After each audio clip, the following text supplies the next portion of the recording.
Imaginez, vous êtes dans votre cercueil, vous êtes mort depuis quelques années, et l'autorité en place vient vous sortir de votre tombe, vous juge pour vos actes passés, vous traîne dans la rue, vous pend, vous décapite et fait balader votre tête dans tout le pays pendant plus de 300 ans. Bon alors, qu'est-ce qu'on a bien pu faire pour mériter un sort pareil? C'est ce qu'on va voir aujourd'hui avec le cas réel d'un homme militaire anglais, l'histoire d'Oliver Cromwell.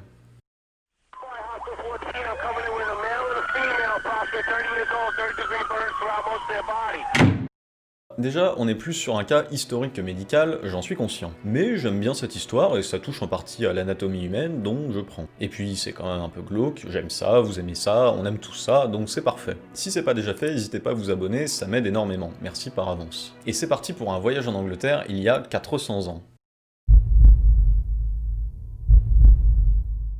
L'histoire d'Oliver Cromwell est une histoire un peu spéciale. Déjà, Cromwell c'est pas n'importe quel pécore qui siffle sa bière au pub du coin. Oliver Cromwell, c'est un militaire et homme politique anglais né en 1599. Lors de sa carrière, il montre des aptitudes de leader, notamment en 1642, lors de la première guerre civile anglaise. Celle-ci oppose les parlementaires, comme Cromwell, aux royalistes, le gouvernement en place. Cromwell monte quelques petites armées grâce à sa fortune personnelle, et petit à petit, il monte l'échelon militaire. Il passe de capitaine à colonel, puis à lieutenant général. Et petit à petit, les opposants aux royalistes voient en Cromwell un chef du gouvernement potentiel. Et ça tombe bien car Cromwell il a faim de pouvoir et il critique vivement le papisme et le roi en place à cette époque, le roi Charles Ier. Bon alors, l'histoire politique anglaise du XVIIe siècle, elle est un petit peu plus compliquée que ça, je vous la fais rapide. Mais pour faire bref, le roi Charles Ier finit par se faire choper à la fin de la première guerre civile anglaise, et il est ramené à Londres. Après avoir été jugé par le nouveau parlement en place, le roi Charles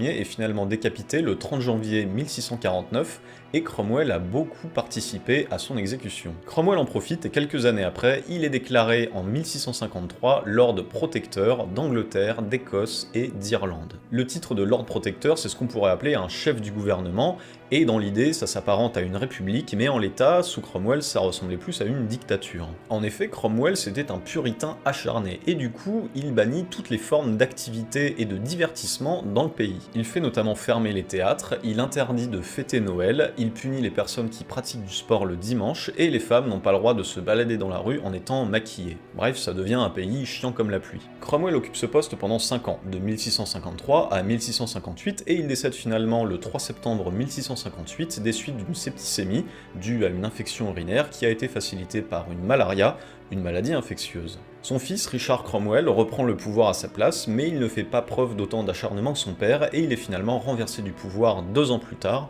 en 1660. Charles II, le fils du précédent roi Charles Ier, arrive à Londres, et il est couronné le 23 avril 1661, et il ne désire qu'une chose, venger la mort de son père. Et le principal coupable, c'est Oliver Cromwell. Le nouveau parlement du roi Charles II décide de punir toutes les personnes qui ont été impliquées dans la mort du défunt roi Charles Ier. Ceux-ci sont soumis au supplice le plus élevé, celui de haute trahison, qui s'appelle en anglais hanged, drowned and quartered. En français, littéralement, pendu, traîné et équarri, et ça consiste en une série de supplices plutôt horribles. La sentence de haute trahison consiste donc en une série d'étapes qui suit.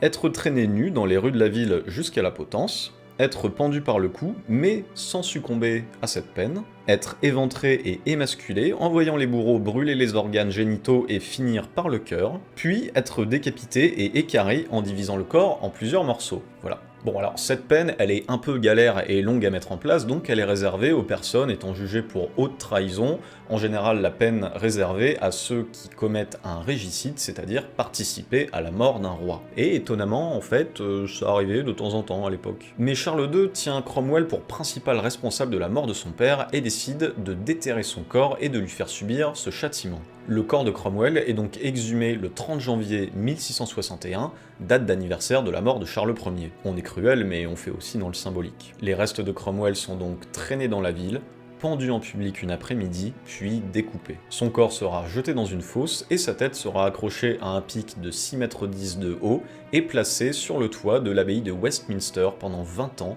jusqu'en 1685. Mais l'histoire ne s'arrête pas là. Sa tête devient alors un symbole fort et elle finit par disparaître du toit de l'abbaye. C'est alors que démarre le long voyage de la tête de Cromwell dans toute l'Angleterre.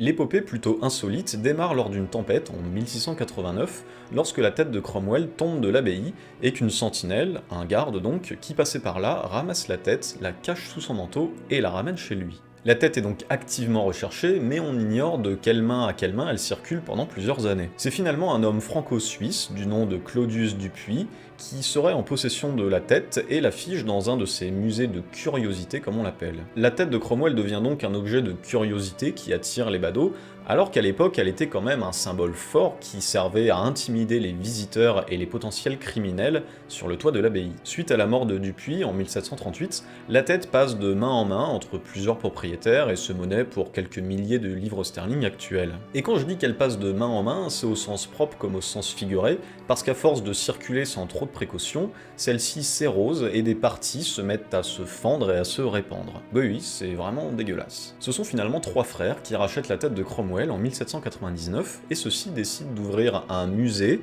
qui regroupe plusieurs objets ayant appartenu à Cromwell, dont la tête est la pièce maîtresse, et l'entrée est payante pour les visiteurs. Le souci, c'est qu'à force de circuler de main en main, cet objet n'a finalement pas de certificat d'authenticité. Du coup, les rumeurs vont bon train, et à force de douter de la provenance de la tête, beaucoup finissent par croire que celle-ci est fausse. Les années passent, et la tête continue d'être échangée de propriétaire en propriétaire comme un vulgaire objet de récupération, tel un aspirateur sur le bon coin. Des études sont réalisées dans les années 1900 pour déterminer si la tête en question est bien celle de Cromwell, mais les études restent évasives et on ne peut pas certifier avec exactitude qu'il s'agisse encore de la tête de Cromwell. La tête est finalement enterrée en 1960 au Sydney Sussex College à Cambridge, où elle y repose encore aujourd'hui. C'était l'histoire incroyable d'Oliver Cromwell. Ça paraît assez fou, et finalement se déchaîner sur un mort, c'était plutôt courant à l'époque en fait, pour 2 raisons. La première, c'était que ça faisait du bien de se soulager quand on l'avait mauvaise, et surtout ça servait à faire peur et à donner l'exemple. En France, on a procédé à la même chose 100 ans plus tôt qu'Oliver Cromwell pour Jacques Clément. Le 1er août 1589, Jacques Clément assassine le roi de France Henri III et ses gardes le transpercent immédiatement. Mais soucieux de montrer l'exemple à d'éventuels motivés pour un futur régicide, le gouvernement décide de juger la dépouille de Jacques Clément, l'écartèle, la brûle et disperse ses cendres dans la Seine. 21 ans plus tard, François Ravaillac subira le même sort pour l'assassinat d'Henri IV, sauf que lui sera vivant lors de la torture. Un autre exemple célèbre est celui du pape Formose en 896. Cette même année, le pape Formose refuse de couronner le fils du roi de l'époque, Guy de Spolète, et meurt la même année. On lui réalise un procès pour trahison 7 mois après son décès, en 897. Il sera donc exhumé, replacé sur son trône de pape le temps du procès, et sera jugé coupable de haute trahison. Il sera alors dépossédé de ses habits pontificaux, et 3 de ses doigts qui lui servaient à bénir la foule lui seront coupés. Son corps sera jeté dans le Tibre, un fleuve italien passant par Rome. Ça donne presque envie de faire un épisode sur les tortures et les châtiments moyenâgeux. En tout cas, ils avaient quand même de l'imagination pour se divertir à l'époque. Merci d'avoir suivi cet épisode, n'oubliez pas de vous abonner si c'est pas déjà fait, et à bientôt pour un nouveau cas médical surprenant. Prenez soin de vous.